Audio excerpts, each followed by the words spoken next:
உலகின் தங்க இருப்பு கரைந்து விட்டது. அபூர்வ காட்சி பொருளாக மாறப்போகும் அபாயம். தங்கம் இன்னைக்கு உலகின் சக்தி வாய்ந்த ஒரு உலோகமாக இருக்கு. பாதரசத்திற்கும் தங்கத்திற்கும் வேதியியல் ஆய்வுப்படி ஒரே ஒரு அணு என்பதுதான் வித்தியாசம். இந்த வேறுபாட்டை சரி செய்தால் தங்கம் அலுமினியத்தின் ரேஞ்சுக்கு இறங்கிவிடும் அப்படின்னு சொல்றது உண்டு. ஆனால் அந்த முயற்சியை விஞ்ஞானிகள் செய்து கொண்டிருந்தாலும் அதற்காக ஆகக்கூடிய செலவு அப்படிங்கிறது தங்கத்தையும் மிஞ்சிவிடும் என்பதுதான் இப்போதைக்கு பிரச்சனை அப்படிங்கிறாங்க. இன்னைக்கு வீட்டுக்கும் சரி நாட்டுக்கும் சரி தங்கம் அப்படிங்கிறது பொருளாதார வலிமையை காட்டுகிற அம்சமாக திகழுது. அண்மை காலமாகவே சர்வதேச அளவில் வளர்ந்து வரக்கூடிய பொருளாதார நிச்சயமற்ற தன்மை காரணமாக நாடுகள் மத்தியில் தங்க இருப்புக்கான தேவை அதிகரிச்சுட்டே வருது. நாடுகளின் மத்திய வங்கிகள் எப்போதும் தங்கத்தை முதன்மையான மற்றும் பாதுகாப்பான சொத்தாக காட்டுது. நவீன பொருளாதாரத்தின் அளவுகோல் எப்படி மாறினாலும் தங்கத்தின் இருப்பு ஒரு நாட்டின் கடன் பெறும் தகுதி மற்றும் ஒட்டுமொத்த பொருளாதார நிலையை நிர்ணயிக்கும் சக்தியாக இருக்கு. சர்வதேச அளவில் தங்கத்தை அதிகம் கையிருப்பில் வைத்திருக்கும் டாப் 10 நாடுகள் பட்டியலில் பெரும்பாலானோரின் கணிப்பின்படியே 87,336.46 டன்கள் தங்கத்தோட அமெரிக்கா முதலிடம் வகிக்கிறாங்க.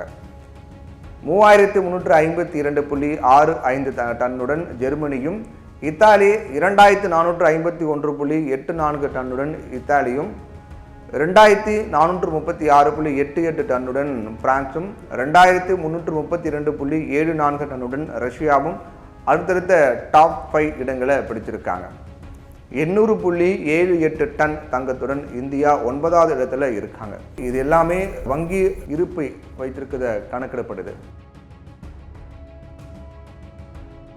இந்திய மக்களிடம் இருக்கக்கூடிய தங்கம் மற்றும் கோவில்களில் இருக்கக்கூடிய தங்கம் இது எல்லாத்தையும் கணக்கிட்டா இந்தியா முதலிடத்தை பிடிக்கும் அப்படிங்கிறாங்க.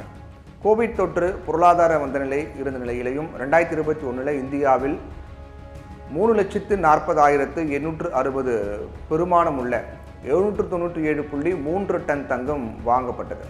முந்தைய ஆண்டை ஒப்பிடும்போது இது மதிப்பு அடிப்படையில் 81 விழுக்காடு உயர்வு. உலக தங்க கவுன்சில் தரவுகள் படி முந்தைய ஆண்டில் 1,88,280 கோடி மதிப்புள்ள 446.4 டன் தங்கம் வாங்கப்பட்டது.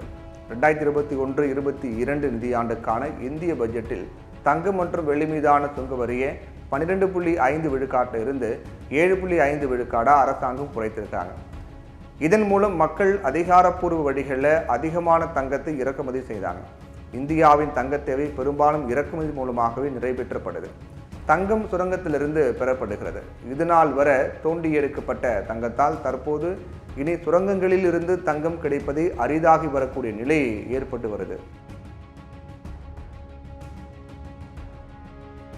2019 ஆண்டில் சுரங்கங்களிலிருந்து 3,531 டன்கள் அளவுக்கு தங்கம் வெட்டி எடுக்கப்பட்டிருக்கு. 2018 கிடைத்ததை விட இது 1 விழுக்காடு குறைவு அப்படின்னு உலக தங்க கவுன்சில் தெரிவிக்கிறாங்க. 2008க்கு பிறகு கடந்த ஆண்டில் உற்பத்தி குறைவு ஏற்பட்டிருக்கிறது. வரக்கூடிய ஆண்டுகளில் சுரங்கங்களில் கிடைக்கக்கூடிய தங்கத்தின் அளவு குறையக்கூடும். இனி உலகில் சுமார் 50,000 டன் அளவுக்கு தான் சுரங்கங்களில் தங்கம் மீதம் இருக்கும் அப்படின்னு ஒரு கணக்கு சொல்லுது. கோலார் தங்க வயல் போன்று பொருளாதார ரீதியில் தங்கத்தை தோண்டி எடுப்பது லாபமற்றது அப்படின்னு கருதக்கூடிய இடங்களில் கிடைக்கக்கூடிய தங்கத்தின் அளவு இந்த கணக்கில் வராது அப்படிங்கிறாங்க. அதனால பொருளாதார ரீதியிலாக லாபகரமான அந்த இடங்களில் தங்கம் தோண்டி எடுக்கப்படுவதற்கான வழிகளை கண்டறியணும்.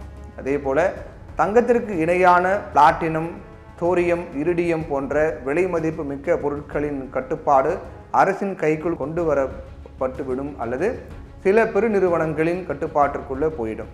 அதனால் தங்கம் அப்படிங்கிறது எதிர்காலத்தில் கிடைக்கிறதுக்கரிய ஒரு அபூர்வ பொருளாக மாறிவிடும் அப்படிங்கிறாங்க வல்லுநர்கள்.